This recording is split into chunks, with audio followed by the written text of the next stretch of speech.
I loved when he was in Boston. Their announcer's so good. So I actually like as much as I hate the Celtics because of our rivalry. Whenever we would play pickup and our friend Chris Gron is a big Celtics fan. So whenever he would hit a three in my face, he would go, Kyrie Irving for three. But How now we often did can't you get say scored that. on? Huh? How often did you get scored on? Pretty often. Chris was a good player, and I Chris is a suck at good player, basketball. But now we can't even do that shit anymore because Kyrie Irving, on top of how much we really did not like him, which was a lot. which is a lot, we just hate him even more now because of everything that's been going on. And it's just kind of crazy how it's like one person after another. It really started with Antonio Brown and just the stupidity that he was doing. And then it goes to Kanye and all his anti-Semitic marks and how absurd all that was. And now he's been canceled by everybody. Nobody wants to have anything to do with him anymore. And now it's handed off to Kyrie. And like we said, as if people didn't like him enough with just not getting the COVID vaccines to just everything that goes on with him and his weirdness. He goes out and tries to, what was it? He tried to promote an anti-Semitic movie. Yeah, it's basically a movie that, like, or it's a documentary that I forget what it's called. I'll have to look it up. I'll look it up while you're talking, but it's a documentary that he basically promoted that says that the Holocaust never happened, and it's like, and he decided. I think Kyrie Irving thinks he's so smart. Like this I think is really the issue with him. I think he thinks he's way smarter than he is. So he comes out publicly after getting a ton of flack for promoting what is an anti-Semitic film. And I get that his heart's in the right place. He's just looking to, learn about his heritage, and that's totally understandable and commendable. But he put down a different group that also deals with hatred constantly, as we both know, because we're both Jewish. It happens all the time. It is not pretty. And for another group that is constantly dealing with like hatred, it's mind-blowing that he would put that up. And then I think he's too smart for his own good. So he decided, I'm not going to take this down. I'm going to fight it. This is the media who's whatever, like making me out to be this bad guy. And they gave him the chance. And the media goes, are you anti-Semitic? And instead of saying no, he goes, if I am my own beliefs, then you know I'm anti-Semitic. Like, well, that's what I heard. Yeah. But it sounded like that to me. And then he got even more. And then in the interview, when the one reporter kept grilling him about it, yeah, he was just like on to the next question, like he was avoiding the topic at hand. Which is crazy. Like all you had to do is denounce it and then move on. But he could and take down the thing. Like I don't want to say that I don't want to talk about it being the other way around. But if it was the other way around, that would be taken down immediately because it would be racist. And this is anti-Semitic. Yeah. One is not better than the other. They're both horrible. They both should be denounced constantly. But it just, I mean, if you even look back at like a Deshaun Jackson, remember with what when he quoted Hitler, like that was, it's just like one of those things that just no one cares about. It's so aggravating as a Jewish person to watch this happen over and over and over again. And then people just get chances after chances to say, no, I didn't mean it. And then Kyrie to just defend himself because he hates the media.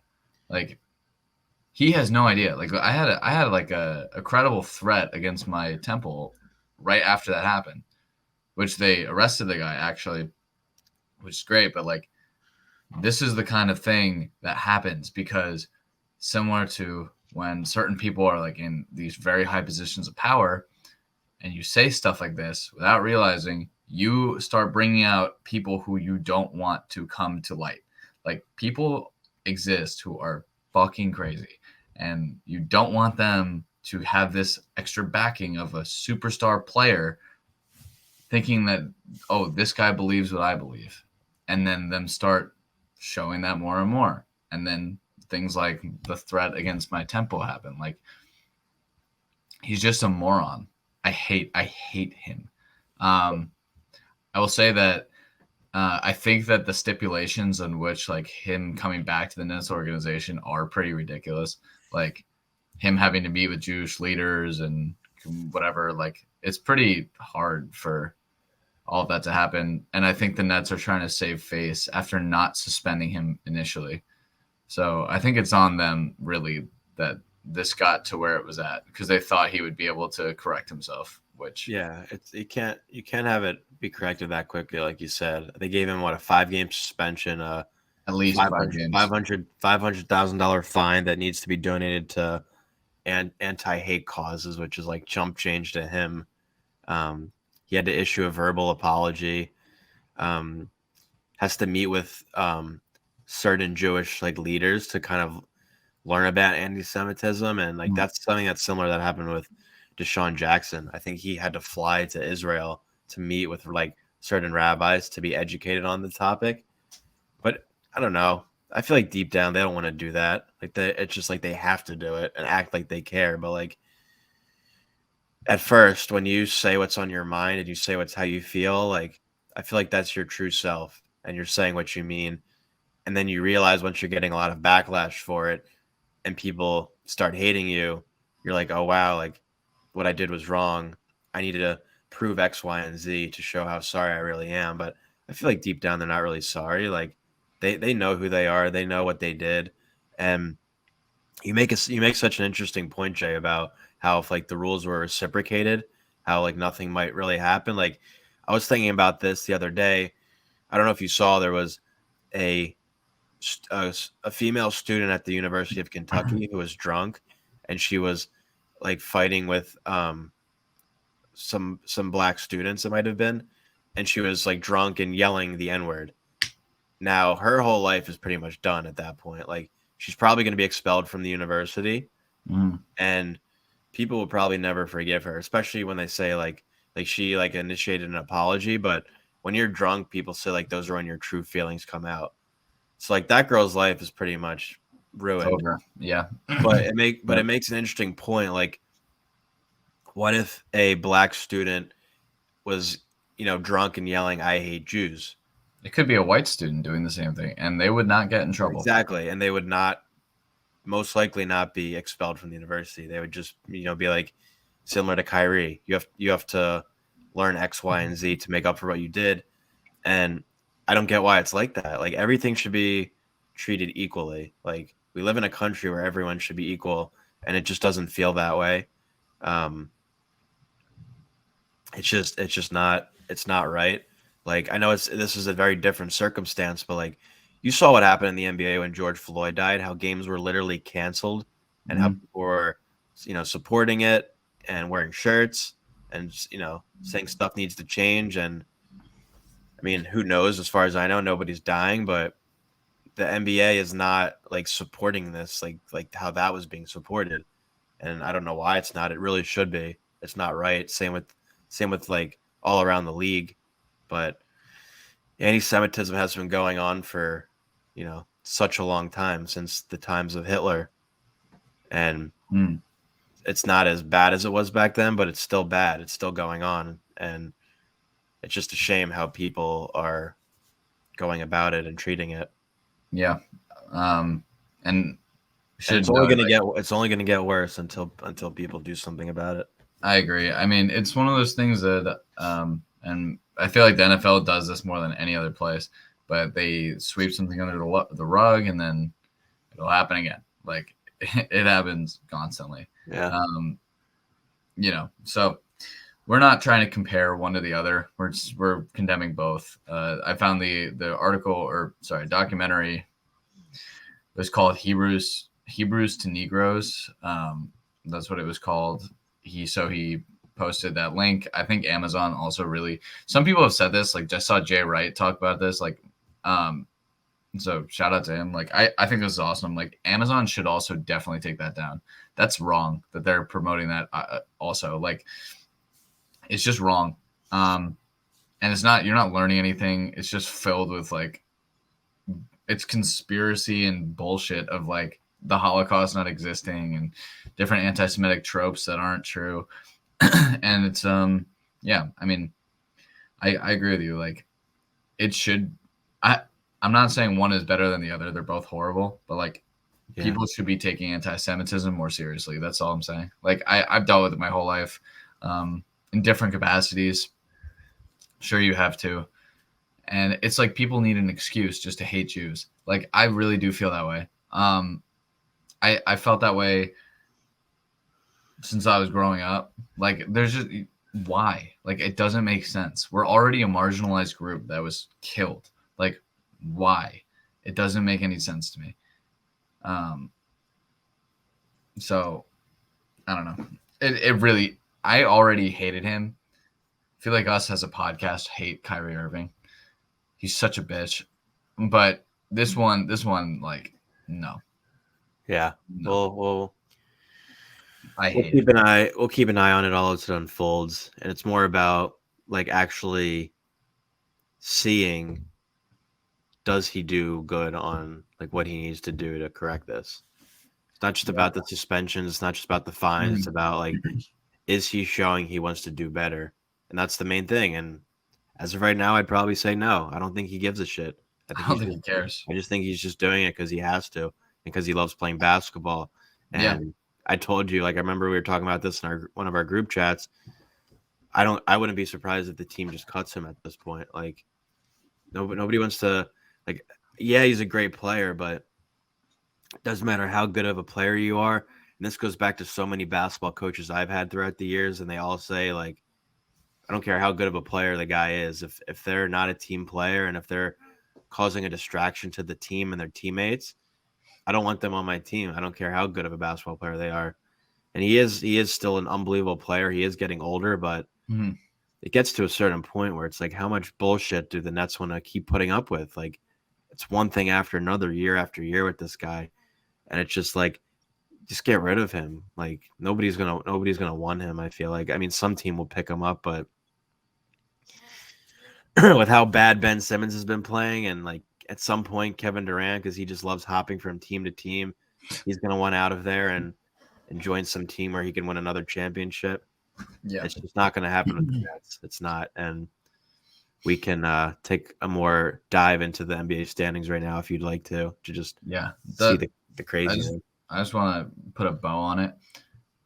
Like the last thing I'll say is like I think it speaks volumes to who Kyrie is that you can make a mistake, you can promote something without really realizing it, and that's just like ignorant. But to back it again because you don't understand what is going on, like that's not cool. Like he didn't even go. I don't know if you read this, but I followed this really closely because it hits home for me. But like the when the Anti Defamation League, like they first of all they rejected his $500,000 donation after the second interview, where they asked him to condemn anti-Semitism and he said no, or whatever he said, if you know my beliefs or whatever bullshit he spewed. Um, the other thing is he was supposed to meet with the Anti-Defamation League and he refused, and he had his parents, or yeah, I'm pretty sure his parents go instead.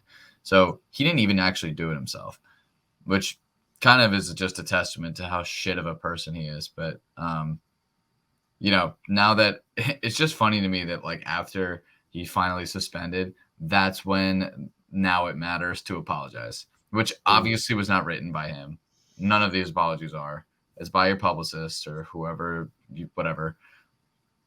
I want to see him go in an interview, go somewhere and say it, because you can't just write it. It's not you. You Mhm. haven't shown anything. You haven't shown remorse.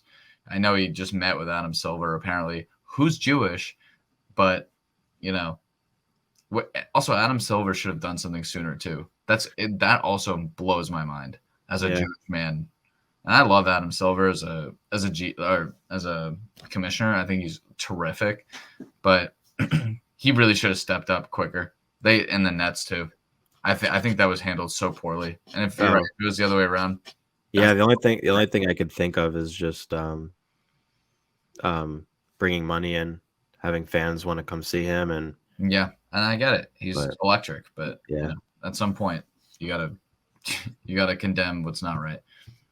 Um, Yeah, so let's just go through some standings. We talked about this before we jumped on here, but well, why don't we just start with the West because I think it's the funniest. Um, the fact that the Jazz are in first place right now Yeah. is both mind blowing and hilarious. Like they have just this really random collection of talent, but have found ways to win almost every single week. Yeah. It's great. Uh, and they're blowing their chances of when they blew up the whole thing of getting Victor Wembanyama, which is probably my favorite part. Yeah. Do you want to speak about the Jazz at all? I don't know if you saw the Lakers game at all. Yeah. I mean, the Lakers are the Lakers. They're a bad team. They're like 2-8, but the Jazz put up 139 points against them. Yeah, They blew them out, and like you said, it's just these guys who are just like gritty players who can hoop. Like Laurie Markkinen has been playing really well. He's probably been their best player. Jordan Clarkson's always been a stud. I wanted the Sixers to really go after him in the offseason. He's been balling out. yep. They kept Mike Conley because they couldn't find anyone. I guess they didn't know what to do with him with all I the think his trades contract's after. too big. Yeah, and his contract's too big, so he just kind of is staying put there. But he's being a leader on that team. Bringing over Colin Sexton was big for them. Yeah, they're just like a nitty gritty team that is just playing really well so far. I mean, they beat the Grizzlies twice, which is crazy to start off the season. They beat the Nuggets, and they're just one of those nitty gritty teams that isn't going to be pushed over by anyone, no matter how good of a team you are. And so far, the NBA has been like so unpredictable with how bad some of the teams have been. Yes. So I The could see that. Warriors? Yeah, so I think it's the Warriors. Yeah, I think it's way too early to tell. They could very easily be a playoff team, but I'm not scared of the Jazz in the playoffs. Like they'll No. probably, as they always do, lose in the first round.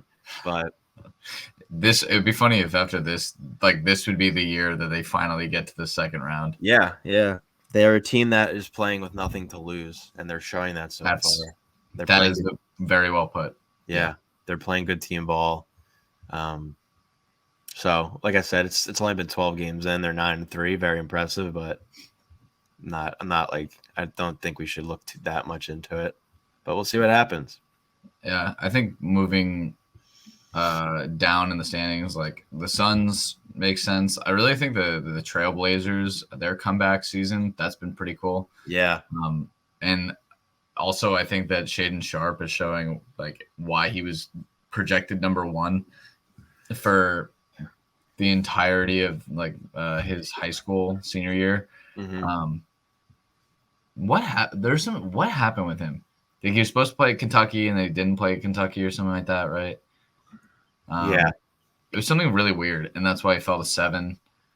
And people question the love for the game, which, to be honest, like when you watch him play, it looks like the game is so easy for him that he looks like he's just like dicking around, but he's obviously unbelievably talented, and him and Simons, excuse me, like they're gonna be the future of that team. I think they're gonna make a push this year.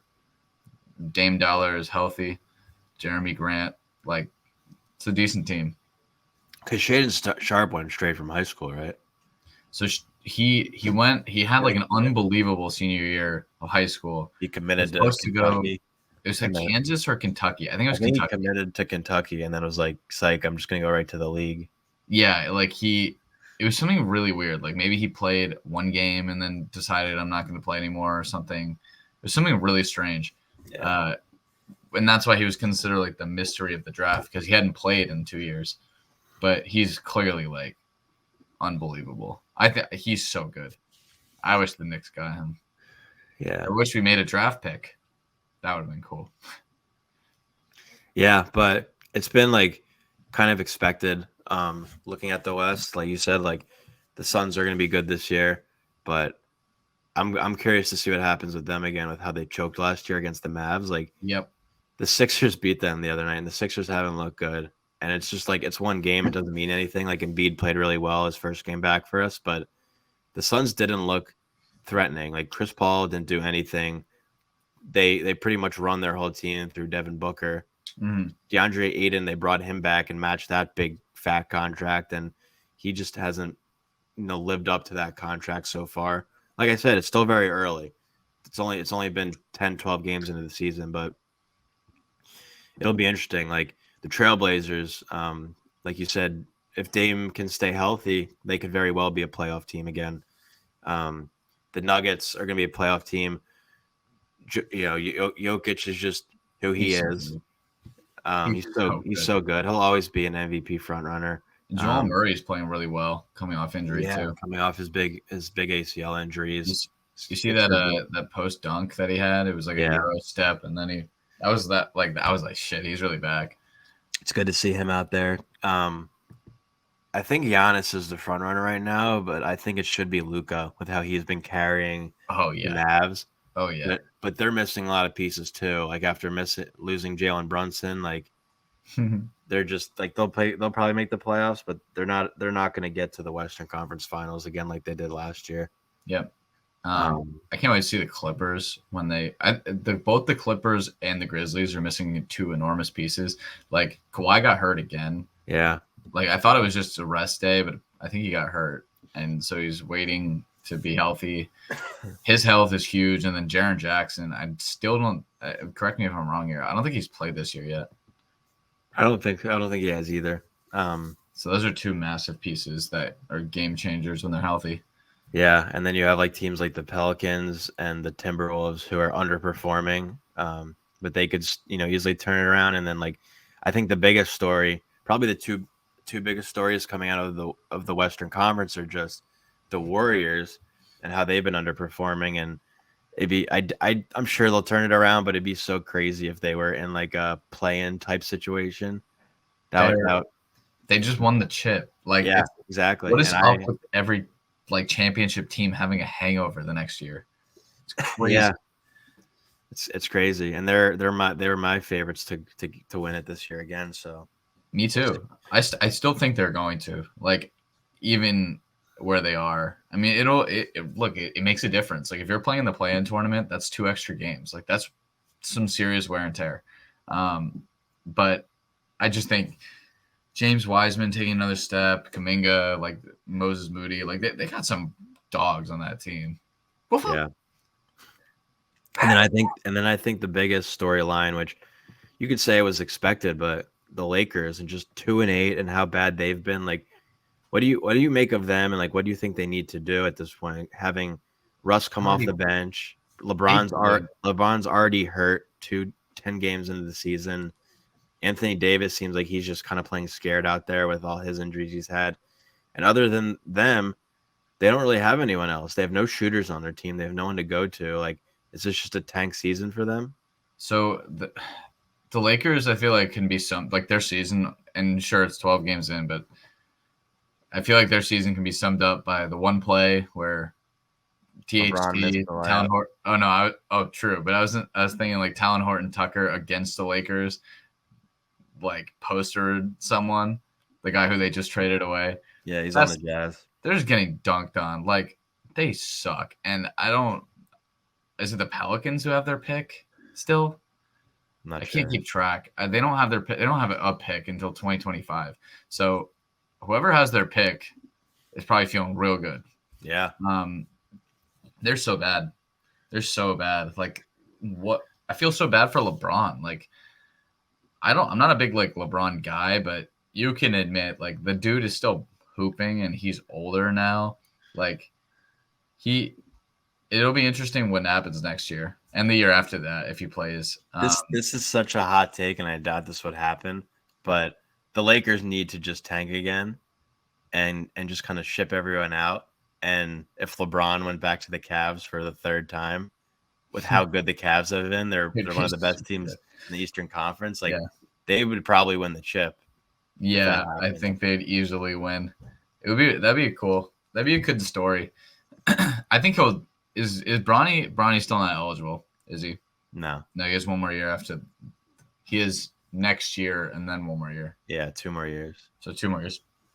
So we'll see where LeBron's at, health wise. They are pathetic though. Like, I mean, they didn't really make major moves, which we talked about in previous episodes. Like, Pat Bev isn't gonna be the difference maker in your No. team. And Russ is spent. Like they, I don't know. I think they have to blow it up. Anthony Davis has not been good the past like 2 years. No. Like they had the COVID year where they They're won. just not. They're not the same players anymore. But yeah, and AD is just always hurt. Like there's too many memes about like the video game version of him. I've sent this to you multiple times of like Anthony Davis. It's like, oh, it's so realistic, and he takes 2 steps and his grabbing his knee. Like that's just facts. He just always is hurt. So I don't know. They're a disaster. I'm curious though, who does have their pick? 2023. There's this thing called Google. It has all the answers. You don't know that. I think it's the Pelicans. Yeah, but it is just crazy how bad they've been these past several years. Like maybe they turn it around and surprise everyone, but they're just not a playoff team this year. They're not going to be, and it's just going to be the same questions being asked again. Like what moves are going to be made in the offseason? And they didn't really make any moves, any productive moves this past offseason. And no offense to AR-15 Austin Reeves, but you're not going to win games when he's your best shooter out there. They have no shooting. Defenses just have learned to collapse on LeBron and AD when they're in the paint, which forces them to kick it out. And when you don't have anyone else who can score the ball, you're not going to win games. And it's proven. Yeah. It's brutal. It's brutal to watch, to be honest. Like, and I just looked it up. So the Pelicans actually have both next year's and the year after due to the AD deal. So good for them, I guess. They'll have 2 premium picks, probably. I don't know. All right. So who do you think comes out of the West? I mean, it's pretty early. Oh, you know who I thought would be way worse is the Spurs.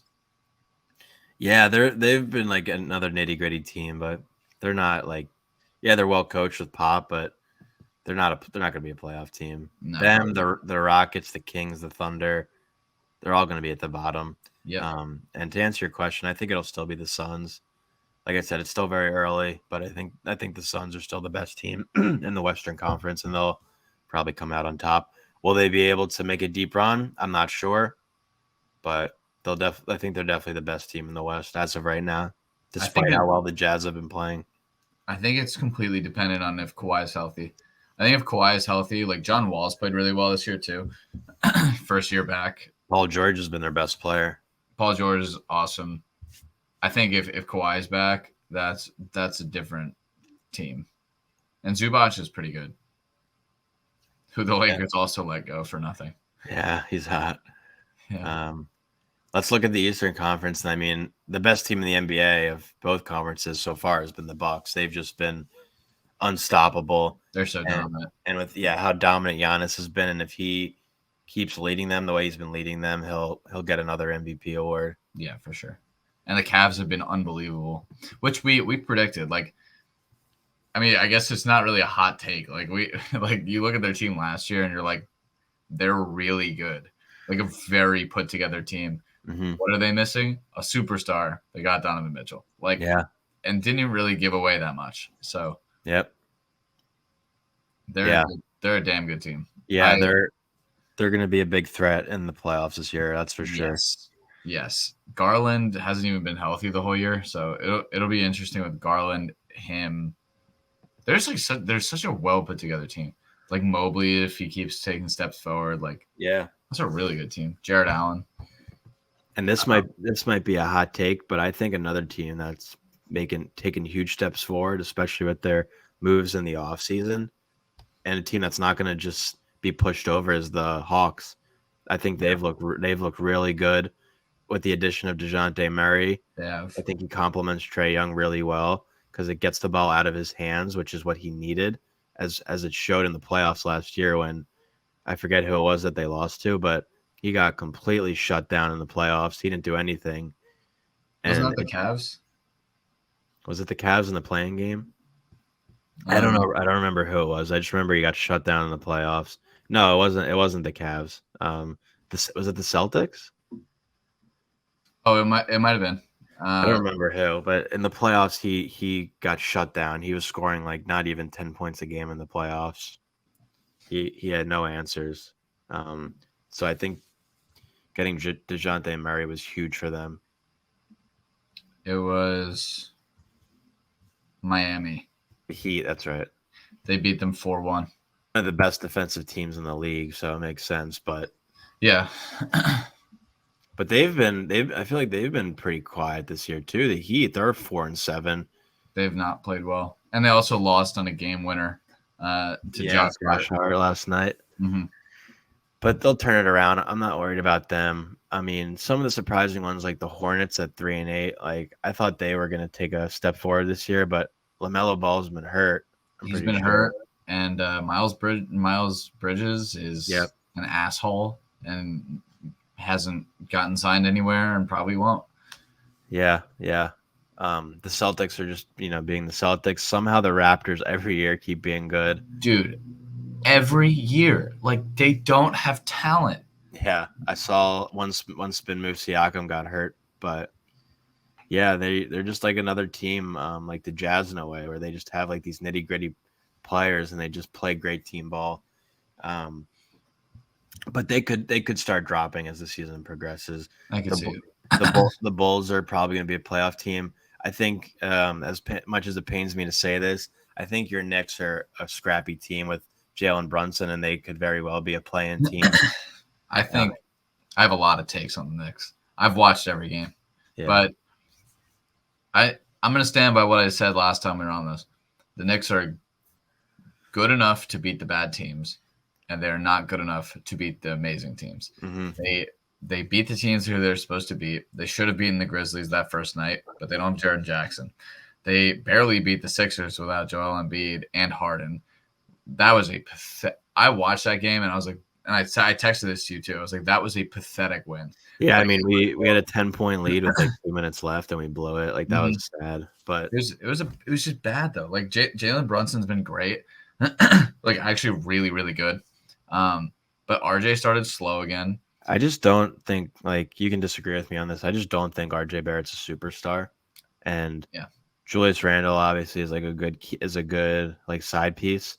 But I think Jalen Brunson was a good acquisition to have because similar, like I was saying with Trae Young, it takes the spotlight off of RJ Barrett. As good as he is, I just don't look at him as being a guy who's going to give you 25, 30 points a game.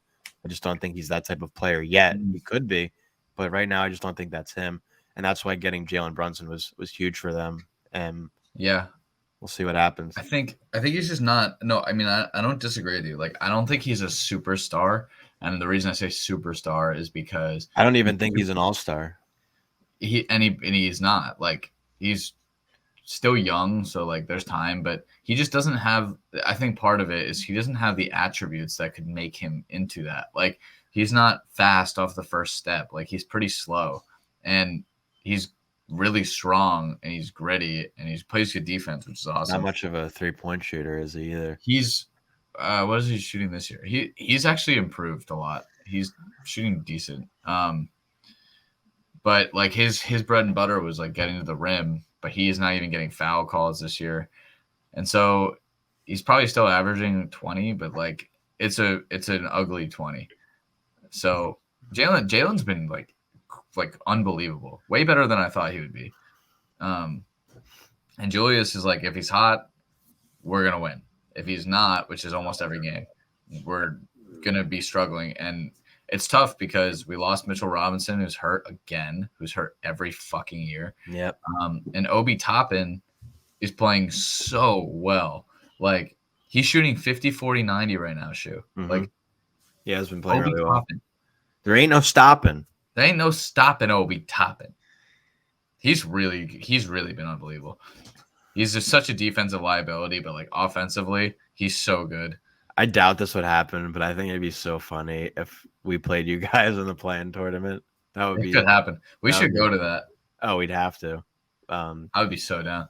I think the Sixers will make a big push, though. They don't have Harden and Embiid right now. I think we'll turn it around. Like I said, it's still so early. It's only been like 10 games or so into the year, but Harden getting hurt isn't good. I mean, it's sports, it's basketball. Like you can't predict injuries. I just think it's kind of funny with like how much off-season work he was putting in and saying how he's in like the best shape of his life, And I and gets hurt he immediately. already gets hurt. Embiid was sick for a while, and you have to obviously monitor his minutes with how much you're playing him. Maxi's only getting better, which I think is the only positive take out of the Sixers so far. He's really good, dude. But Actually, like I hate when the Sixers are good. Like, but I but think he's playing. with just how good some of the teams are in the East, and I know this is a pessimistic outlook on it, but I think I said this to you before the season even started, and I'm going to stand by what I say. Even if we turn it around, which we will, and we'll start winning games, no matter where we end up in the playoffs, there's no guarantee we even get out of the first round. And even if we do, Sorry if you can hear that. it's going to be more the same that it's been the past 3 years of if we get to the second round and have to play a team like the Heat or the Bucks or even the Cavs or the Hawks, there's no guarantee we can even get past, let alone win a game or two against those types of teams. So Yeah, I don't know how you beat the Bucks this year, man. Like yeah, Middleton, Celtics are better than us. Like Celtics are a good team with the acquisitions they made in free agency. yeah, with Or how sorry, bad the Heat have been, the Heat are better than us. The Cavs are better than us. And even like teams like the Hawks and the Raptors, who I think we're better than, like they're not teams we're beating easily. And yeah, I'm and just trying to be realistic. I know Philly fans don't like what I'm saying, but I'm just trying to be realistic. And it's hard to keep your hopes high with as good of a team as we have when we get injuries. We've been underperforming, and it's just more of the same. it's a lot of underperforming for a really good team. Yeah. And then you have like guys like the Pacers who somehow are 5-5. Like, sure, again, like it's the beginning of the year, but like, I mean, and Benedict Mathurin is awesome, but like, how on earth are these teams that traded away their superstars like playing this well? Like, it's crazy. It's interesting too to look at, and we'll get to football in a second, but it's interesting, and I guess like the head coach is responsible. But when you look at a team that's not playing well, like yeah, coaching has a big part of it, but like the coach doesn't necessarily have any control over how their players are playing. And I look at teams like the Colts just fired Frank Reich and Matt Rule. I mean, the Panthers are an atrocity and how they got rid of him, but like They are. you can't put all the blame on them, I think, because the teams just aren't playing well. Like the Panthers I can understand because they have nobody on their team other than DJ Moore. The Colts, Jonathan Taylor's just been hurt, but Michael Pittman's been very streaky, and it's just like how much of the blame does the coach get? And the point I'm trying to make is if the Sixers keep this up, I think they fire Doc Rivers before the All-Star break if they keep this up. But at the same time, like you could say it's coaching, but I don't even know what coach could come in and turn the Sixers around. Coaching definitely has a big. Snyder. It's possible. The coaching definitely has a big part in it. Like if your team's coached well and your players want to play around them, it shows. But I don't know if if he's the answer or not. But I don't see him lasting much longer if the Sixers keep this up. Yeah, that's totally possible. Yeah, we'll see. I think there's a. Who do you think comes out of the East first? First guess. I mean, I think it's pretty. Yeah, it's got to be the Bucks. The Bucks. It's just they're winning so dominantly. Like they put that. This is exactly the point I'm making. Like they played the Knicks, and I'm actually gonna go. Marin bought me a Knicks game for January against the Bucks, and we're gonna get trounced. I don't know. Trash. Defeated. No. Stumbled. So